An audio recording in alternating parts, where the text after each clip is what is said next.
Crude oil, petroleum products, ఈ నిల్వలున్న countries ప్రపంచాన్ని ఎలా శాసిస్తున్నాయో కొద్ది రోజుల్లోనే ఈ యొక్క ప్రపంచాన్ని lithium batteries, lithium resources, lithium refining capacity ఉన్న దేశాలు ఆ విధంగా శాసిస్తాయని అంటున్నారు. చైనా ఈ లిథియం రిజర్వ్స్లో లిథియంను రిఫైనింగ్ చేసే ప్రక్రియలో మరియు లిథియంను బ్యాటరీస్గా తయారు చేసేసి ఎక్స్పోర్ట్ చేసి మరియు ఈవీ వెహికల్స్కి యూజ్ చేసి ఈవీ వెహికల్స్ని కూడా ఎక్కువగా ఉత్పత్తి చేసే విషయంలో ప్రపంచంలోనే ఒక అగ్రగామి రాజ్యంగా ఏర్పడ్డది. ఒక విధంగా చెప్పాలంటే చైనాను లిథియం కింగ్గా ఇప్పుడు ప్రస్తుతం అభివర్ణిస్తున్నారు.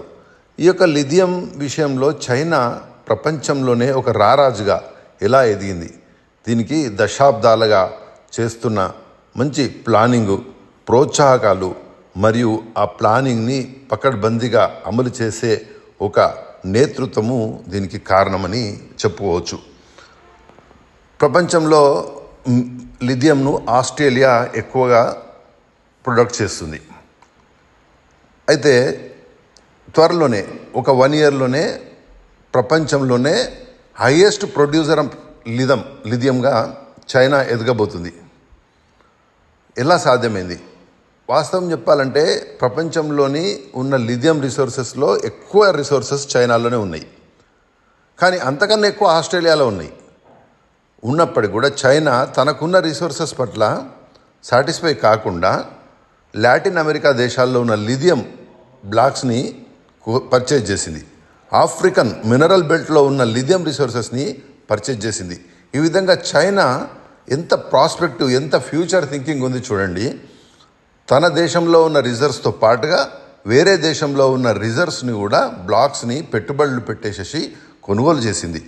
అండ్ అనేక ప్రోత్సాహకాలు, మంచి ఇన్ఫ్రాస్ట్రక్చరు అండ్ పెట్టుబడులు ఆకర్షించి ఈ యొక్క డామినెన్స్ని ప్రస్తుతం సాధించగలిగింది. చైనా యొక్క కెపాసిటీ వర్టికల్ ఇంటగ్రేషన్ అంటే ఫస్ట్ లిథియంని ప్రొడ్యూస్ చేయాలి, లిథియం మైన్స్ని డెవలప్ చేసి లిథియంను ఉత్పత్తి చేయాలి. చైనాలో ఉన్న లిథియం మైన్స్ని, అందులో నుండి లిథియం రిసోర్స్ని ఉత్పత్తి చేయడం. నెక్స్ట్ ఇతర దేశాల్లో ఎక్కడెక్కడ లిథియమ్స్ ఉన్నాయో ఆ మైన్స్ని మనం కొనేయాలి, అంటే పెట్టుబడి పెట్టాలి. ఆ విధంగా లాటిన్ అమెరికా, ఆఫ్రికా ఈ దేశాల్లో కొనుగోలు చేసేసింది. తర్వాత అంతటితో ఆగకుండా లిథియం రిఫైనింగ్ కెపాసిటీలో ప్రస్తుతం ప్రపంచంలో 70% ఆఫ్ ద లిథియం రిఫైనింగ్ చైనాలోనే జరుగుతుంది. లిథియం రిఫైనింగ్ తర్వాత వాటిని బ్యాటరీ మెటీరియల్గా కన్వర్ట్ చేయడం, ఇందులో కూడా చైనా యొక్క డామినేషనే కొనసాగుతుంది.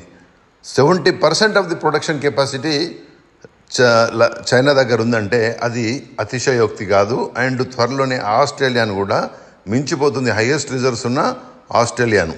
So this is what the future thinking of the China. ఆ విధంగా ఒక పకడ్బందీ ప్రణాళికతో, ఎన్నో ప్రోత్సాహకాలతో, డెడికేటెడ్ ఇండస్ట్రియల్ పార్క్స్తో, ఇన్వెస్ట్మెంట్ని అట్రాక్ట్ చేయడం ద్వారా అండ్ పర్ఫెక్ట్ ఎగ్జిక్యూషన్ ద్వారా ఈ విధంగా ఈరోజు చైనా లిథియంలోనే ఒక కింగ్లా ఎమర్జ్ అయింది. అంతేకాకుండా వాళ్ళు దీంతో సాటిస్ఫై కాలేదు. లిథియంకు ఇంకా ఏమి ఆల్టర్నేటివ్ టెక్నాలజీస్ వస్తాయి అనే దాని కూడా విపరీతమైన R&D, సోడియం బేస్డ్ వాటి మీద కూడా చాలా రీసెర్చ్ చేస్తుంది. ఇంతేకాకుండా యూజ్ చేసిన బ్యాటరీస్ నుంచి మళ్ళీ ఈ యొక్క లిథియము ఇంకా ఇతర ఏవైతే మినరల్స్ ఉంటాయో వాటిని కూడా తీసేసి వాటిని రీయూజ్ చేయాలి, పునర్వినియోగం ఎలా చేయాలి అనే దాని మీద కూడా రీసెర్చ్ చేసి వాటిలో కూడా ఇన్వెస్ట్మెంట్ పెడుతుంది. This is what the future thinking is. This is what China adopt చేసిన పాలసీ వెర్టికల్ ఇంటగ్రేషన్, అంటే మినరల్ రిసోర్సెస్ నుంచి రిఫైనింగ్ నుంచి బ్యాటరీస్ నుంచి ఈవీస్.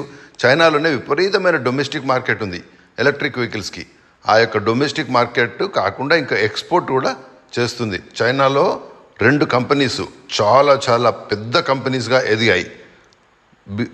BYD అనే ఒక కంపెనీ, ఇంకోటి CATL అనే ఒక కంపెనీ.